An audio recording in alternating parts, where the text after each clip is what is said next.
Welcome to the 2019 horoscopes for everyone, all signs. So we have had an interesting couple of years. So we've had some major planetary activity and transitions occurring, and 2019 is no exception. No exception. So the big thing this month is that Uranus will be changing signs, and Uranus's orbit is about 84 years, so it will be almost 100 years before Uranus changes signs again. So this is some exciting stuff. Now, for those of you who are wondering, when we talk about the outer planets, right, Uranus, Neptune, and Pluto, and their ingresses or sign changes, this is typically indicative of major evolutionary shifts as a whole, all of us globally. So we're entering into a whole next level sort of playing field in terms of our growth as a human race. So this is some pretty exciting stuff. Uranus in Taurus is going to have a lot to do with values and priorities and resources and land and food and water. So people often assume that Uranus is banking in money and finance because it's the second house and it's Taurus, whatever. And these things are true. These things are absolutely true. But the more important thing to remember, and this is the real essence of Taurus, okay, is that it's very much about our resources. So in a cash-less society where you might have been trading pigs and goats for seashells and fish, money would not have been your resource.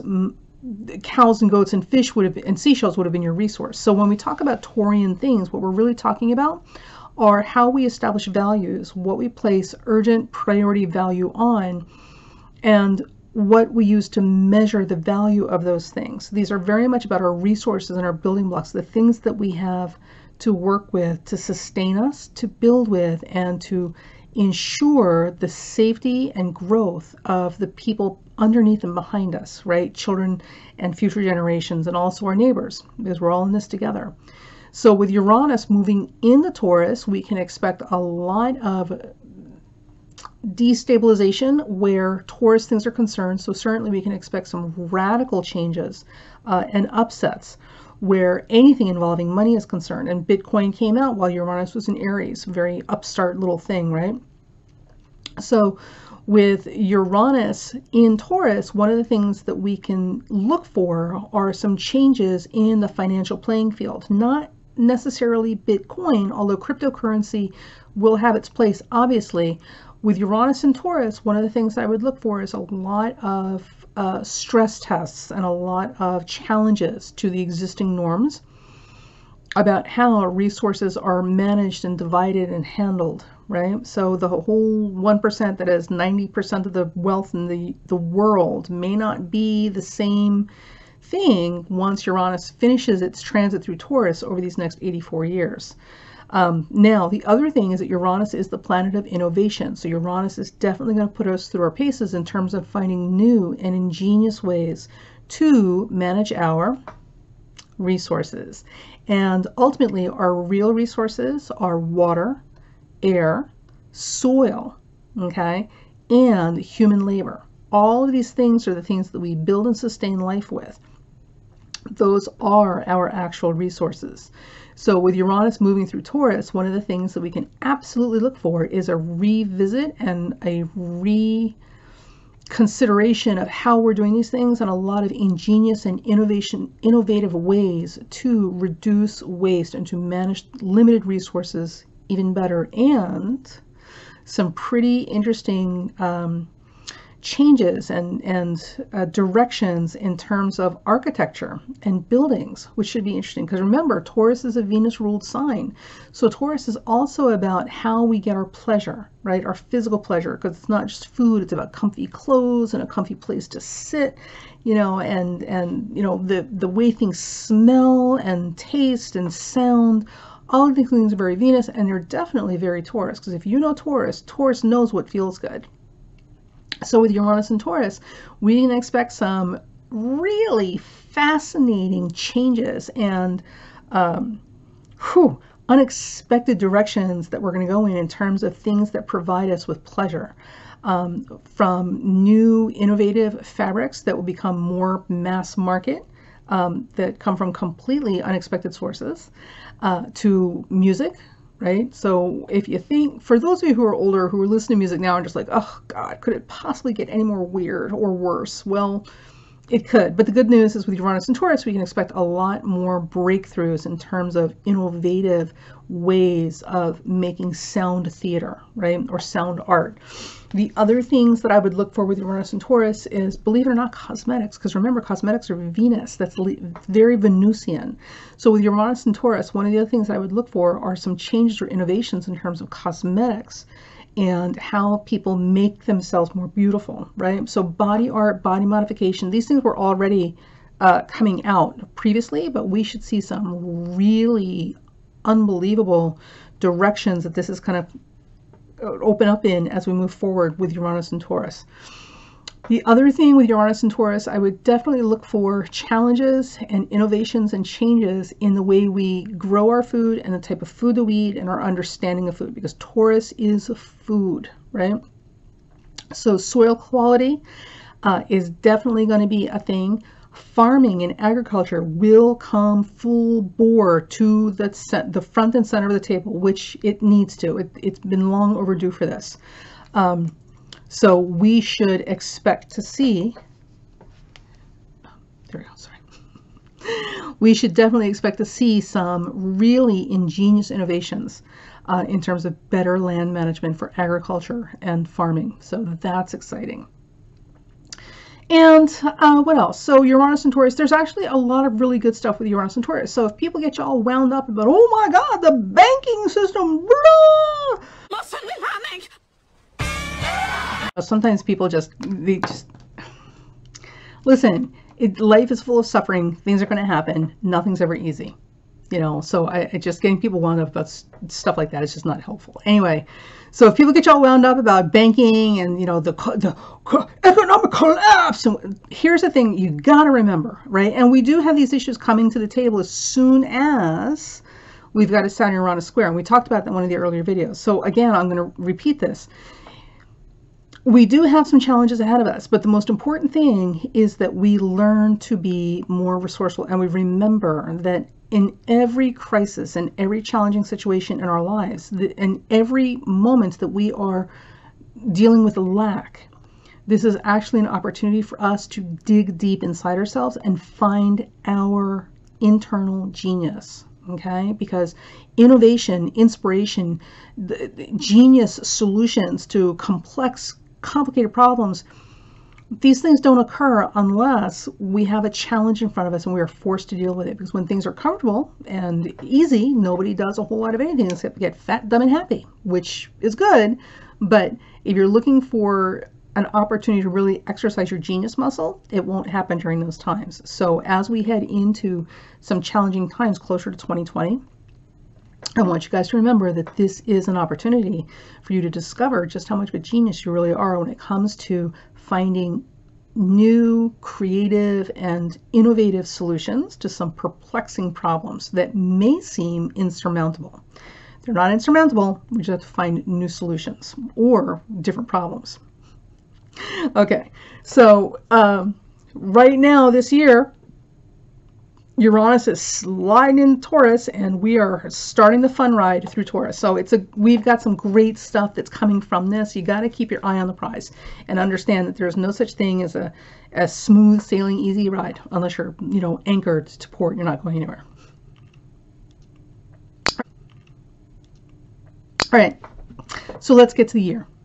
All right, so in January, there's a full video about the eclipses occurring in January. Guys, we've got a hella month that we're starting this year with. Oh my God. So I would recommend that you go back and find the video and listen to what we're talking about for the eclipses for the month of January. And there's also some individual horoscopes on the Patreon page if you're interested in that. As far as January in terms of the entire year, in the context of an entire year, some of the things that we are looking at, The first thing is that Venus will enter the conjunction orb within range of a conjunction for Jupiter, but also while squaring Neptune around the 18th. So this would be good, right? Venus conjunct Jupiter, squaring Neptune, everybody's feeling good and groovy and la la la la la. It would seem to be a good thing. However, because the square to Neptune, our judgment may be a little bit impaired. So I would recommend that you guys get second opinions and be really cautious and maybe even a little hesitant and slow your roll a little bit before you start signing on for things and jumping on board with things, or even things as simple as trusting your typically very good judgment about people. Now, just so you know, and we talked about this also with a Jupiter-Neptune square, one of the earlier videos that we're heading into. For those of you who are intimately active, you know who you are, and we're not going to get vulgar about this, but here's what I'm going to tell you. The biggest challenge that we're having with a Jupiter-Neptune square, which we're going to start seeing as early as January, is overconfidence in our ability to estimate things, which includes people, right? And the safety risks and health risks that we take when dealing with other people. So with that said, you guys need to play safe, play cautious, and know who you're playing with. There's a lot of accountability that's going to be missing when we've got a Jupiter-Neptune square, and there's going to be a whole lot of overconfident, optimistic conviction that we are somehow able to psychically detect people that are okay and people that aren't. Our judgment is going to be more impaired now than usual, only because we want to give people the benefit of the doubt. And there's a way to give people a benefit of the doubt without hurting yourself. So, you know, take that advisement for what it is. Jesus. Okay, now, happy thoughts, right? While this is going on, Mars starts the month by entering Aries. Woo! So everybody's coming out of the gate with a sense of purpose and mission. Like, we're literally all ready to go. I would not be surprised if fitness facilities just had an explosive growth in numbers that is completely atypical from any other year, because people are really going to be needing to go do and be and burn off some energy. So everybody's going to be in it to win it, like the whole competitive challenge, like do more, be more, all this sort of stuff. Like, it's really rocking and rolling from the beginning of the month. The thing I want to give you guys is that about the same time that Venus and Jupiter and Neptune all kind of congregate together, making our ability to read people a little like kind of thing, right? Aries, Mars and Aries will simultaneously be squaring Saturn and then moving on to a square with Pluto by the end of the month, around February, into the next month, February 1st.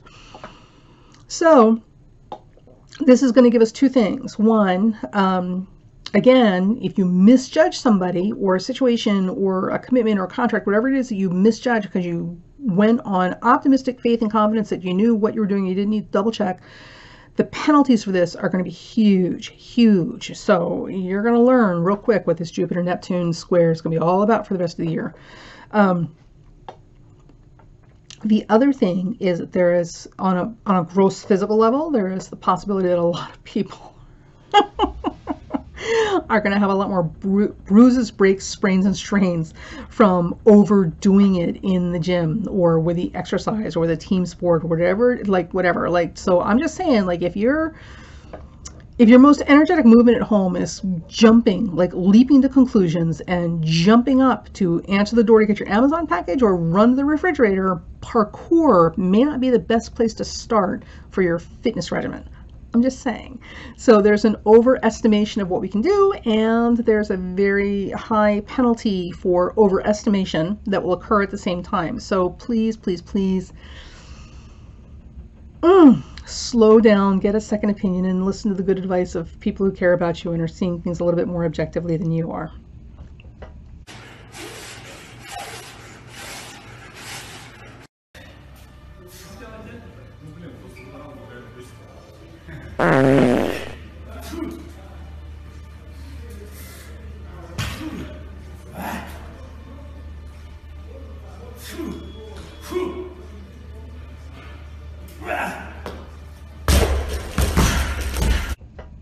Okay, February. In February, Mars will enter Taurus finally on February 15th, right after Valentine's Day. So Mars entering Taurus is going to be lovely because it will slow us down from that breakneck speed we've been operating with since the beginning of January. And it will be supported by Mercury and Venus in the early degrees, which is lovely. So we'll actually be able to start getting stuff done and, you know, not act like crazy people. And also, too, we should actually start feeling better. So there should be a lot of settling down that we're all going to be experiencing about this time. And the best part is, while all of this is going on, Mars will be applying to a trine with Saturn. Oh my God. So come February, the dust will start to settle and we will all start to feel like sane human beings again. And more important, we're going to feel like everything's on track in the right directions. So hang in there through January. February is going to give us a breather and a reason to be able to take a deep breath and relax as things start to straighten out. Now,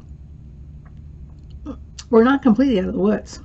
While this is happening, Mars will remain in a conjunction to Uranus. The difference is Mars will be in an out of sign conjunction to Uranus. So the end of January is going to bring all sorts of, well, the first 2 weeks of February are just going to be challenging.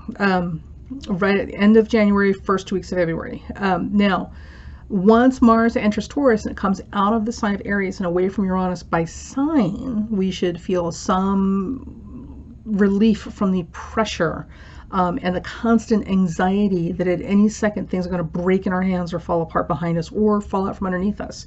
But it's still there. So we're still on a little bit of shaky ground in February. But remember, the most important thing is once Mars enters Taurus and starts moving into these application degrees with Mercury and Venus and then trine to Saturn, we're going to feel better because we're going to have a better sense of what we're doing and things will settle down and we're going to feel like we're on the right track. So hang in there. All right, now March. March is a very active month, and here's the most beautiful thing I'm going to give you about March, and I want you guys to hang on to this. March is probably going to be one of the most productive months of the year. So anything that's urgent and important and just get it all done, get it all, like put it all on and get it done. Now, Uranus will be in Taurus, obviously. At the same time, Mars will be trining Saturn and Pluto, which is great. But there are some people who would say that, you know, well, Mercury is going retrograde in March and conjuncting Chiron, oh, the wounded healer, and oh my God, oh my Lord, it's also going to be conjuncting Neptune, right? So, so there, it's very easy to see this as not an ideal thing. However, but I'm here to tell you it's not that. It's not all that. It's not bad at all. This is actually going to be a phenomenal month. So here's what we got. Uranus in Taurus.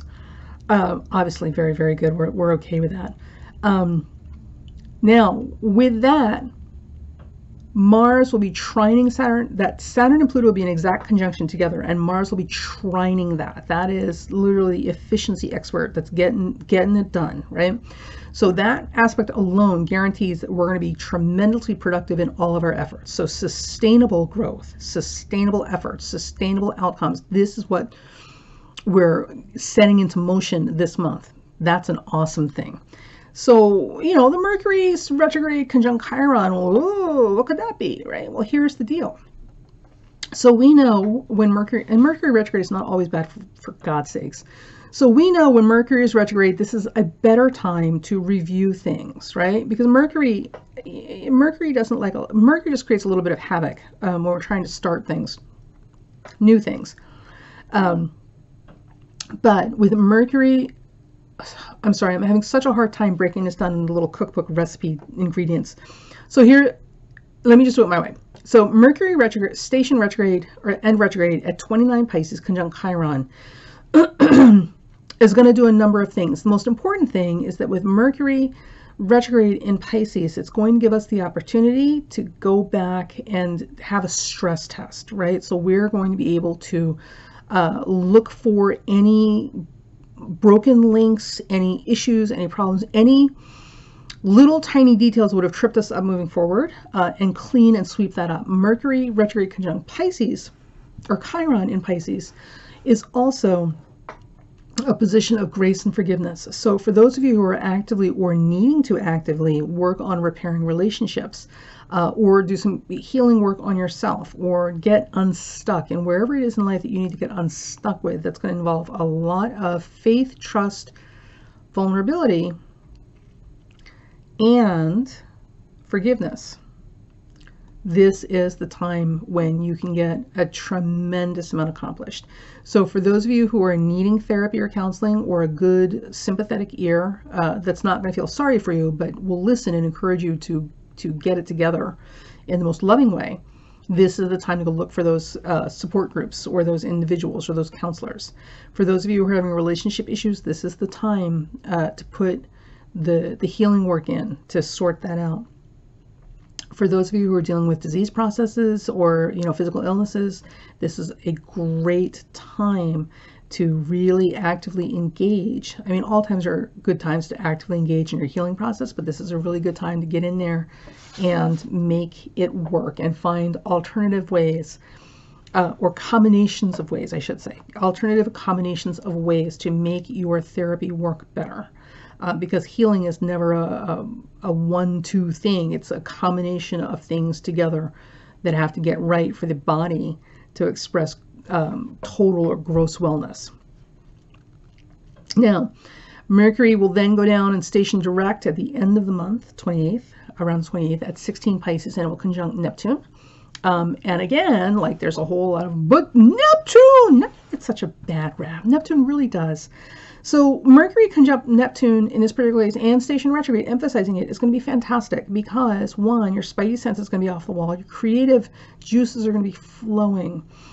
And more than anything else, this is a great opportunity for everyone to get in touch with the kinder, gentler, softer side of themselves, and to really get clear on what brings meaning and purpose to your life, because it's not about making money. We make money so we can do other things. So what is this thing that drives your train? Now, with all of that, and that Mars trining Saturn and Pluto at the same time, we can expect some really solid, and Uranus and Taurus, we can really look for some really solid applications of ingenious solutions to long-standing problems, and hopefully some, if not a solution, then certainly a whole new branch of discovery that leads us to a deeper understanding of what we're dealing with. So March is going to be a wonderful month. So use it productively. And remember, Mercury retrogrades are always stress tests. Okay, in this particular case, it's a stress test with these other planetary aspects to help us heal old wounds and long-standing problems. All right. April. Yeah, April. So remember I was saying how March is going to be a really productive month. We need to make the best of it. Well, one of the reasons is because Mercury will be conjuncting Neptune and squaring Jupiter all month long, honey. So all of that weirdness and like, oh my God, like, I don't understand where I'm going. It's going to feel like Mercury retrograde, on drugs, or, really inebriated, right? That'll be fun. And again, remember back in January, the whole thing about overconfidence and overestimation of our ability to estimate things, right? We're overconfident and overestimating our abilities to see something without double checking it. It's definitely enforced this month in April. Now, sorry, reading my notes. The other thing that I would say is that this is also, this first 3 weeks of April are going to be really challenging in terms of paperwork, because with Mercury conjunct Neptune and square Jupiter, which is not going to help you with accuracy, so get your taxes done early, folks in the US. Mars will be in Gemini, which is not helping things at all. At all. And it will enter a square to Neptune on the 21st and stay there through the end of the month. And while it's doing that, Jupiter at the same time will be stationing retrograde at 24 Sagittarius. So after the 21st, you've got Mars square Neptune and then Jupiter retrograde. Yikes. So details, and a whole lot of mistakes, and a whole lot of confusion, and a whole lot of misplaced information. April is not going to be a fun month, not where things that require accuracy are concerned. So if it needs to get done and done right, do it in March, and definitely get it finished up before we hit the 20th of April, because April is just going to be a big headache month. All right, that brings us to May. Oh, and I just want to say here, so, you know, these things sound horrible. It's like, oh my God, so the world is not going to end. Your life's not going to stop. These are great times to attend to everything else in life. It's just that these particular things, like for April and detail work, right, or things that are accuracy based, these are definitely things we need to watch for and try to plan ahead to get taken care of, so that we're not dealing with them and the extra time they're going to require on top of the things we already need to get done that can and will go smoother, but now we don't have a lot of extra time left for them because we keep wrangling with this other problem, right? So there's that. So April will be a very, very nice month for play and, you know, enjoying yourself and, you know, all that sort of stuff. But as far as getting things just right, like that's a whole other thing. Okay. So yeah, definitely don't sign any agreements at this time. So March and April are bad times to sign long-term agreements if you can avoid it at all. All right, May. That's finally we're going to get to May. Mars will be square Neptune and oppose Jupiter until the 18th. So more of this overconfident, misguided estimation of our abilities. Again, if the most energetic thing you do is jump to conclusions, parkour may not be the sport of choice for you coming out of the gate. Just saying. So all of this nonsense that we've been dealing with through April will continue right through the 18th of May. Oh, happy day, right? So these are great times to just enjoy your life. These are not great times if something really serious and critical, like, you know, brain surgery, you know, is required. All right, now, after the 18th, Mars will move into Cancer. It will sextile Uranus, and at the same time, Venus will enter Taurus, its own sign, on the 17th. So Mars enters Cancer, sextiling Uranus. Venus is entering Taurus. Life is good. We're liking it. We're liking it a lot. And that means we'll have a Venus-Uranus conjunction in Taurus. So May is going to be a lovely, peaceful month. The only fly in the ointment, if there is to be a fly, is that the first couple of weeks of May, right up until the 18th, are just more of what we've been dealing with in April. Come the 17th, 18th, when these planets change signs, and Venus moves in with Uranus, people may be feeling a little bit of spring fever. So relationships may undergo a little bit of stress test. People are looking for adventure and a little stress relief. And just something to break up the monotony and to unload a lot of stress. So for those of you who are in monogamous committed relationships, this is a great time to schedule an exciting, out of the norm play date with your partner and be adventurous. For those of you who are dating, understand there's going to be a whole lot of people running around that may not be representing themselves the way they should be. So they may very well be married, not telling you. And for everybody else, this is just going to be a great day to kind of experiment and do new things and go find fresh new things to add into your life. So shopping is great because Venus and Uranus are in Taurus. Shopping is great. Things that get you out, new restaurants, you know, new social activities, all the things are favored around this time. But definitely do something different, unusual. It puts a little spice and a little fresh air in your life. That's the best way to use this, because if you don't, and the reason I say this is because if you don't, you may find yourself in the midst of a whole lot of Jerry Springer drama, right? Nobody needs that, right? And or And or also it could be that without that the drama and excitement that is intended to manifest in your life may show up in ways that are certainly dramatic and exciting, but not fun. So if it has to be there, let's use that energy and have some fun with it. So go play. All right, June. In June, my lovies, we have a Jupiter Saturn conjunction with Pluto. Wait, hang on a second. You know, sometimes I can't read my own notes.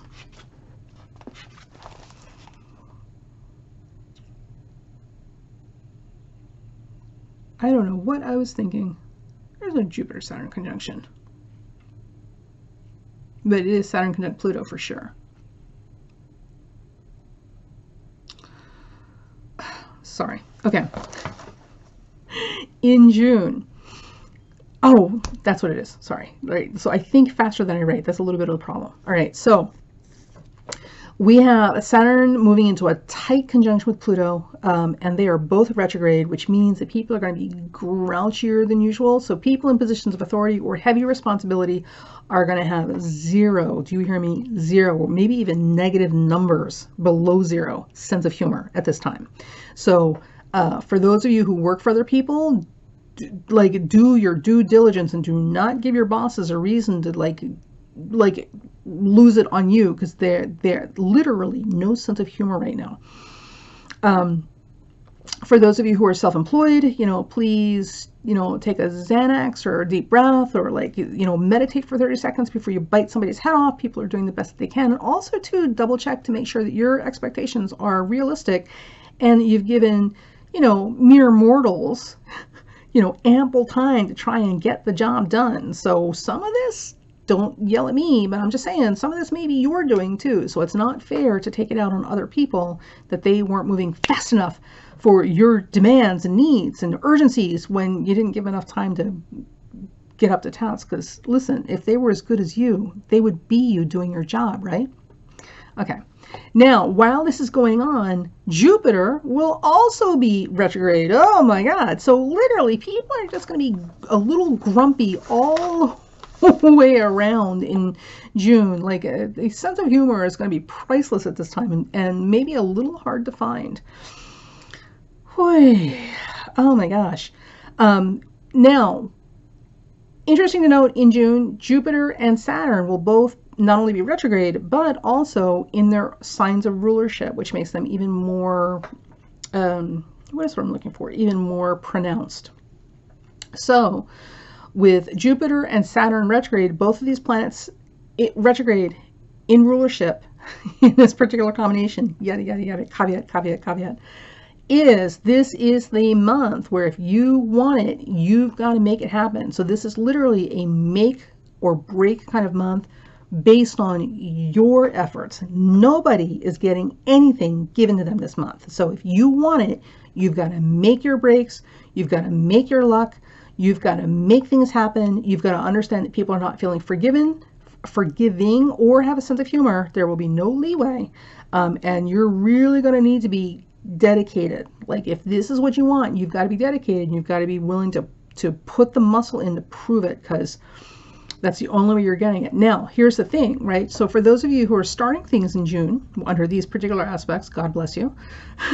What this also means is that anything that you build, you literally manage to accomplish and build under these auspices will stand for eternity. So stronger, more powerful, better, more impenetrable, more everything you would ever want. Like literally building a fortress is the kind of stuff that happens with these particular planetary alignments. So that kind of strength and power and resolve and ability to withstand pretty much everything is what you end up with. But obviously, in order for that to happen, there's a lot of effort that's got to be put in to make it happen. So that is the month. So for those of you who are not trying to, build rockets to the moon, you know, or anything else equally, you know, life changing. This is just gonna be a tough month. People are not gonna be feeling very funny or friendly or forgiving. So we gotta be mindful of that and keep our nose to the grindstone and stay out of people's way, and don't test our limits or our luck.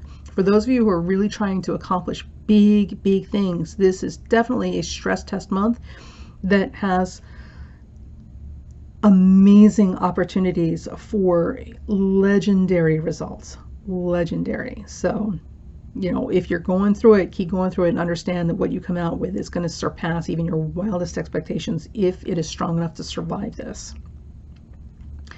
Okay. And also, while this is going on, Saturn, Pluto, no, wait, Mars, oh, sorry. While this is going on, Mars will trine Neptune, but at the same time, we'll be opposing Saturn-Pluto, which further emphasizes this whole no sense of humor thing, right? Especially with bosses and people who are carrying a responsibility for everybody. But Mars trine Neptune is nice because it softens things, so people mean well, or it can make them lazy. So, again, for those of you who work for other people, like there's no leeway or sense of humor here, so make sure you're doing what you're supposed to be doing. And really, you're going to have to work harder. Everybody's going to have to work harder to not be lazy this month, because taking the path of least resistance and avoiding everything is going to seem a lot more attractive as we get through the month of June. I mean, you can do it, and certainly your life won't fall apart, but should something come up and you get called to the carpet for it, there will be no minimal penalties for this. All right. And July is a hot spot. July is a hot spot. So remember when we were going through all that stuff back in January? Yeah, we're kind of going through the same hiccup in July. So again, this is an eclipse month. We got all kinds of eclipses going on now. And while this is happening, Mercury will go retrograde at the beginning of the month while it's conjuncting Mars. And it will be retrograde all month long. Excuse me.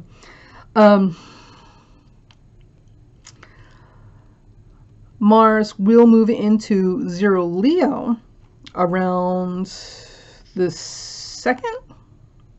Oh dear God. Yikes.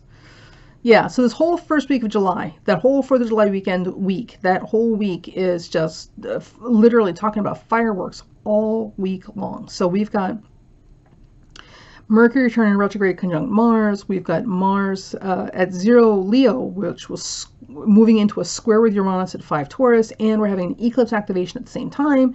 And holy crap, I'm gonna stay in bed all month long for July. I swear to God I am. And I don't, because this is an eclipse month, there's a lot that needs to be said about this that I can't say here, or this video is going to go on for like an hour or 3. So when time comes, we'll do the more in-depth examination of July. But know this, July is going to be a hella active month and fireworks all over the place. And too much for me to get into here. So if you're planning your vacations, because this is summertime for most people, right? If you're planning vacations, July is probably not the best month to do it. I mean, you could if you have planning an adventure vacation, but if you're looking for like easy, peaceful time, like out away from home, July may not be the best month for it. If you're planning a staycation where you're doing your vacation at home, just kind of hang around the house, that would be a good month to take some time off of life and just be around the house. And again, it's an eclipse month. There's all sorts of stuff going on, and we will cover all of that when we get closer to July because it's too much to get into here. But yeah, July's a big month. And August. So if we can get through July and we get to August, the good news is we finally get some breathing room. So we get to do the big woosah, right? Because the only major aspects that we're going to have as a Mars quincunx to Saturn and Pluto, which is kind of, but not awful. Like, it's manageable, right? And Venus will be there with it. So Venus and Mars together in Leo. So we're all feeling like we want to play a little bit, have a little fun, show a little love.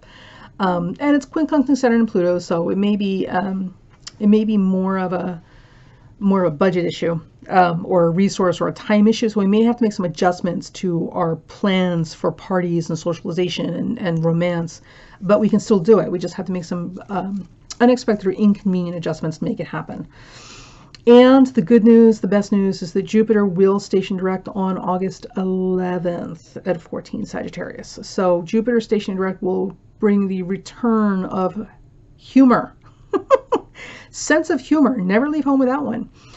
So for those of you who are planning trips abroad or away from home for your vacations in the month of August, after the 11th is the best time to do it. It's going to be a lovely, lovely month to go literally catch your breath and get a breather and like restore yourself and your sanity. So August is going to be a very welcome month. All right, so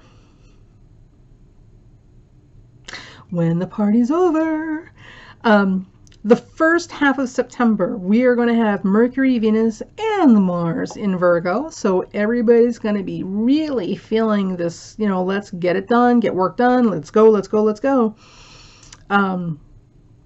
Very much about organizing and straightening up and getting things together and doing what needs to be done and taking care of tasks and, revamping schedules and right? All the stuff we typically think of when we come back from a vacation.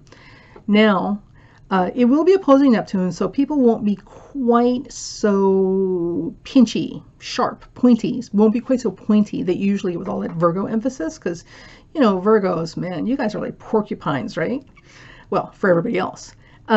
But with Neptune there, it's going to be easier. There'll be a little bit of like a little disorientation. Literally that feeling we get when we come back from vacation. We're not quite completely sure exactly what we're doing here. Like, wait, what? But it will be manageable, and no major horrible stuff with it. And with that, those Virgo planets will be moving through trines with Uranus, Saturn, and Pluto. Yay! So this is going to be a wildly productive month. So September rocks in terms of getting stuff done.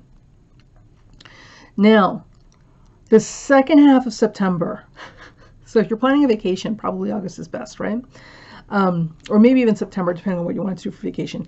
So the second half of September, Saturn will station direct. Finally, right? Saturn will station direct 14 Cap. Mercury and Venus will enter Libra. So with Saturn stationing direct, we can expect some, what's the word I'm looking for? Saturn stations direct in Capricorn. So things should become clear. Like there should be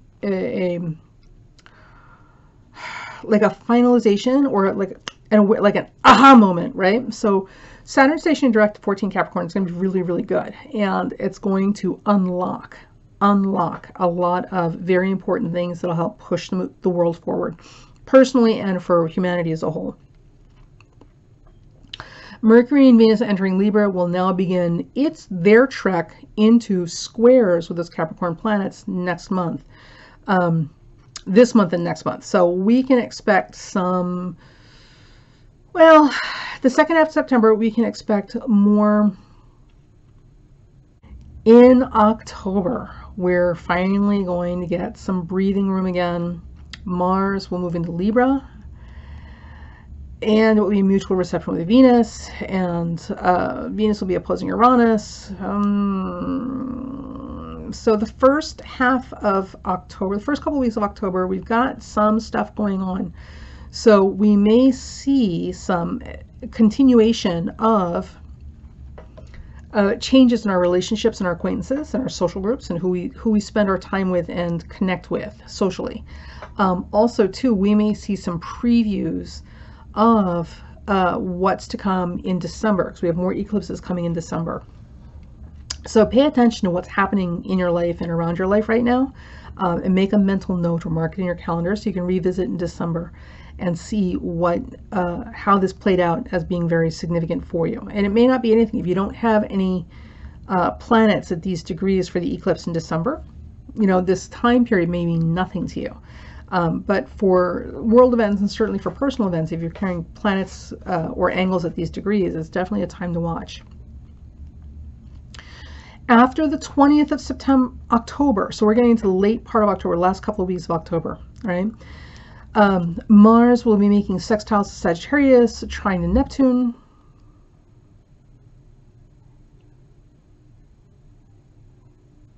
Is that right? Sorry, these notes. October.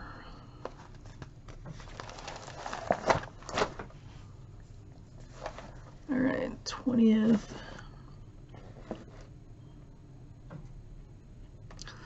So Mars, right, so Mars in October, ooh, nice.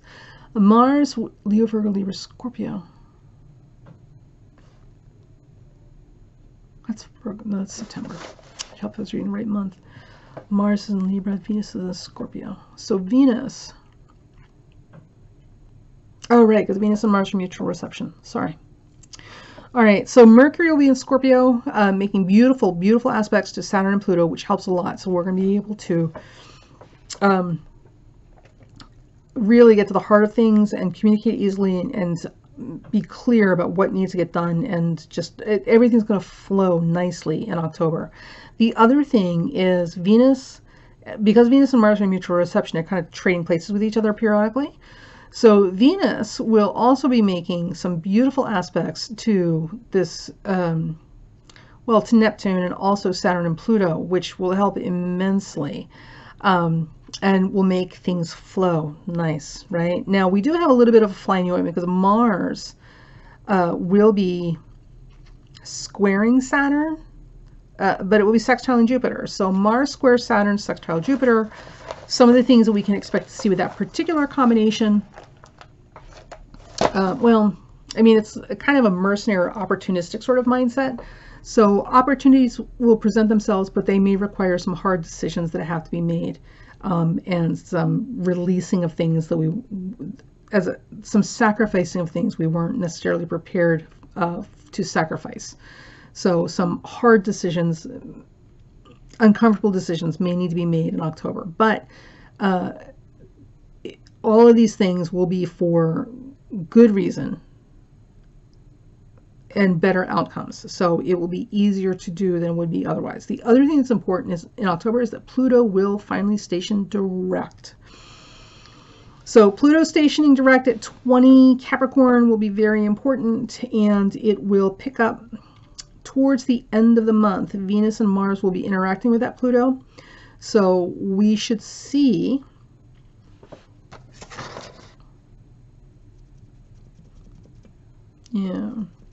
so we should see towards the end of that month, of Venus, Mars interact with Pluto, we should see, well, we should see more clearly. And we should also see what needs to get done, like the little stuff. Relationships are going to be much more intense this month, you know, for obvious reasons, but also too, as we get closer to the end of the month in October, this is definitely going to be a time where it's a put up or shut up kind of thing. Like, so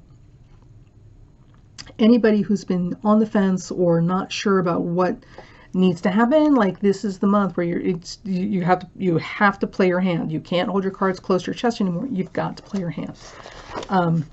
So relationships are going to be much more intense this month. Those of you who are actively engaged in looking for a partner around this time,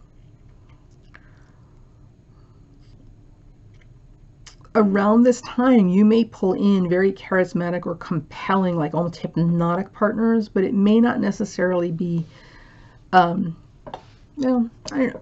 I suppose it depends on what your needs are in terms of your personal growth, right? So it will be a relationship that will definitely force some personal growth, but it will not be easy. So take that for what it's worth. Okay. And again, this is another big month, and we'll talk more about that when we get to the month as we do the horoscopes for the year. All right, and where were we? October, November, right? November. Now, yes, in November, we've got our last retrograde for the year, because it will occur on October 31st, but basically you're feeling it for the month of November, right through the 21st. So Mercury will be retrograde during this time. However, it will also be sextiling Saturn and trine Neptune. Just double check this. Yes, it's in Scorpio. It will be sextiling Saturn, trining Neptune. So I'll be doing really good stuff. So Mercury retrograde during the month of November may bring people back into our lives, may give us an opportunity to reconnect, or retrieve things from the past to bring them forward. So not all is lost. And certainly in November we'll have an opportunity to pull stuff forward again, and salvage it, as it were.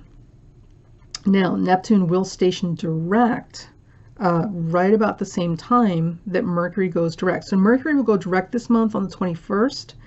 Neptune will station direct on the 26th. So that week, the 21st, 26th, is a very, very big deal. I would look for some important communications or opportunities or clarity, or just things coming up, bubbling up into consciousness or manifestation that are going to be very important and very good, and definitely have a lot to do with where we've been in our lives and where we're trying to go. So this is going to be a good thing. Otherwise, otherwise November is going to be a lovely, sweet month. So enjoy the space and the peace and quiet while you can get it. Now, Venus will square Neptune around this time, and then move on to conjunct Jupiter from the 14th to 24th. Right. Oh, right. While Mars moves into Scorpio, opposing Uranus, near that Neptune station direct. That's a lot, right? So Venus will start with a square to Neptune, so there's going to be a whole lot of fuzzy, lovey feelings, which is nice, right? So we're going to be feeling kind of lazy through the beginning of November. It will then conjunct Jupiter. Venus will conjunct Jupiter from the 14th to 24th, while Mars begins opposing Uranus, and Neptune's making its station. So some things that I would expect when this happens, more baby making out there. So again, Venus conjunct Jupiter while Mars is opposing Uranus. We can, again, this is all goes back to risk taking and foolish confidence and over optimism in your own estimations of things. So there are two ways that November can go after the 26th, when Venus, or I'm sorry, from the 14th to the 24th, while this activity is going on. So on the one hand, we can have literally breakthroughs, just these inspired moments and doors opening and opportunities landing in our lap, and just a whole lot of really positive things, like miracles in the 11th hour, okay? Or, on the other hand, it could also be a whole lot of shenanigans, a whole lot of shenanigans happening with people, well, being just a little more over optimistic about what they can get away with in life, and pushing boundaries and testing limits, and certainly grass is greener on the other side of the fence sort of issues. And it's not just with relationships, it's a whole lot of stuff. So there's a whole lot of overreach. That's the word I'm looking for. There's a whole lot of overreach possible during this time. I don't personally recommend that, but I mean, we all play our parts and we do what we do. So for those of you who are prone to this sort of thing, understand this is what this energy is going to kind of accelerate or expand. So you may want to guard against that. People who have addiction problems, especially risk-taking addictions, so sex addicts, gambling addicts, and what else usually involves high risk, like adrenaline junkies, this is not a good week for you. This is not a good week for you. I would highly recommend you avoid risky activities and behavior at this time, because you will lose that bet, my friend. You will lose that bet. So there's that. But if it has to be there, like, use it constructively and positively. So do something interesting in your relationships with it. Do something interesting in your personal life with it.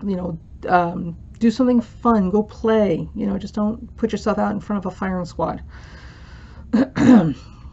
Or skydiving and letting somebody else pack your parachute because they seemed okay to you. All right, and this brings us finally to the end of the year, December. December is going to be a very, very special month. Not only is it an eclipse month, but we also have Jupiter entering the sign of Capricorn on December 3rd. So Jupiter and now Saturn will both be in Capricorn. And, sorry, it's not an eclipse month. We have eclipse activation. We have an eclipse activation occurring around this time. So there are a lot of things that are going to be highlighted this month that are very special, like mile markers in our lives. And while this is happening, Mercury will square Neptune on the 20th, and Mars will be in Scorpio all month long. So this is going to be, well, I would dare say this is going to be a very sentimental time. We're all going to really be feeling it when it comes to tradition and heritage, you know, and ancestry, and where we have come from, and who we stand on the shoulders of. So, because Capricorn is typically associated with power, but Capricorn is also associated with tradition and heritage, right? So with Jupiter entering Capricorn and Saturn being in Capricorn and Pluto being in Capricorn at this time, and Mercury is squaring Neptune and Mars in Scorpio, one of the things that I would look for is, oh, my back, sorry, back problems. One of the things that I would look for is definitely a reevaluation of ancestry, right, and heritage, and who we belong to ultimately, and what that means for us. You know, and how much of us belongs in the past with our history and the people from our history, and how much of this is still ours that needs to move forward in the future separate from them, right? Because the whole of your identity is not based on who your family is. The whole of your identity is a combination of that and who you're willing to become, because you create the future, you push the future. So part of you has to be willing to let go of some of the past so that you can move forward and bring the future with you, or invite it in. So it will be a very, very special, sentimental month. Should be very, very good, and we're all going to be really feeling it hopefully in a good way. Hopefully in a good way. Things to look for in December is we should look for a revisit to the eclipse patterns and activities in our lives in January, June, and October, coming back to completion, or like final stages, final dressing stages in December. So we may see some patterns repeating at this time in December, kind of bringing it all together as part of a package. So this has been your 2019 horoscopes. I hope you enjoyed this. If you would like more information on each of the individual monthly horoscopes as they come up, like and subscribe to the channel. You can also find more information on my Patreon page. This plus more, we're doing a whole lot of stuff over there that is exclusive to subscribers. We've got some free stuff on there as well, and a lot more stuff that's exclusive to subscribers. Subscribing to the Patreon page is $1 a month. That works out to $12 a year, which if you go to Starbucks is like 2 cups of coffee a year. So you can buy me 2 cups of coffee and get a whole lot of information. And we're doing a little bit of teaching and a lot of interactive stuff. So it's a closed select group over there. So you guys get a lot more personal attention, and there's certainly a lot of promotional stuff that's exclusive to Patreon subscribers. So you might want to take a look. And also, if you're interested in readings, tarot and clairvoyant readings, I also do that. And I will put in, sorry, I will put in the comments below for the description, the information about how to reach me by phone for readings. So the thing with the readings on the phone, just so you know, you pay for it at the time of the call, so you're not sending me money and it's sitting in a bank and nobody knows where it was or how much you paid or when you're getting your reading. Like, you pay for it at time of service. There is a link you can sign up so that you can get notifications for when I am online. So what you do is sign up so that my service can send you a notice when I'm signed into the phone system, and you can get a reading.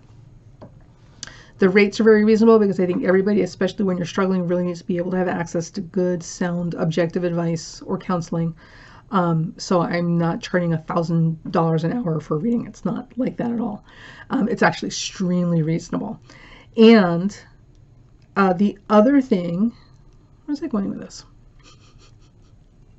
Oh, so the best thing to do is if you need answers that are very specific, that I can answer with tarot or clairvoyant, like an answer like that, like that's the best kind of stuff to call with. If you need something that's more astrology based, you gotta send me an email ahead of time with the chart information so that I have time to look at the chart before you call it, because that's going to eat up time.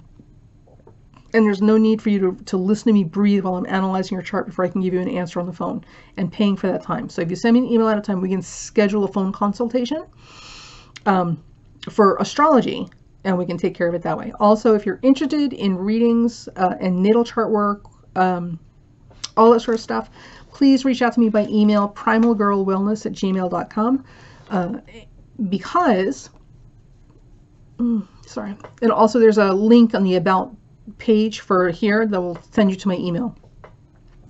The readings are done. They generally in 45 minutes to an hour, sometimes up to 2 hours, depending on what kind of work we're doing. They, again, are reasonably priced. I do not charge an arm and a leg or a kidney for an astrology reading. I think it should be accessible for everyone. And also, I want you to be able to feel comfortable affording being able to come back a second time to ask other questions instead of trying to get everything in all at once. The other thing is that I can provide these readings on video. So for those of you who are interested in seeing your chart on video and using it as a learning tool, sorry, my back's having a spasm. Using it as a learning tool specifically for your chart, then absolutely this is a service I would highly recommend, because it's really good stuff to be able to see it on the screen as we're going through it. And normally I would have a chart up right now, but we're having some technical issues again. And that's it. So I'm looking forward to an amazing 2019. This is the year to get it in, right? Get it in, because come 2020, it's going to be challenging. No joke, it's going to be challenging. So this is the productive year. So everything you can get done as far as getting your house in order and preparing for lean or challenging times, and making sure that you've got a nest egg and social supports and, you know, your ducks in a row, all these things. This is the year to do it. Okay. This is also the year to build your skills and to really examine how to fortify your life in terms of useful resources and tools, not just money, tools, skills. Okay. Because come 2020, it's going to be a whole new ballgame for all of us. All right. It doesn't mean that it's bad, but it does mean that if you're not prepared, like the story of the ant and the grasshopper, you know, the ant that worked and toiled all summer to prepare for winter, and the grasshopper who laid around singing and dancing. And then winter came, and the ant was comfortable and in its little cave with plenty of food and supplies and shelter and warmth to get it through the winter until spring came again.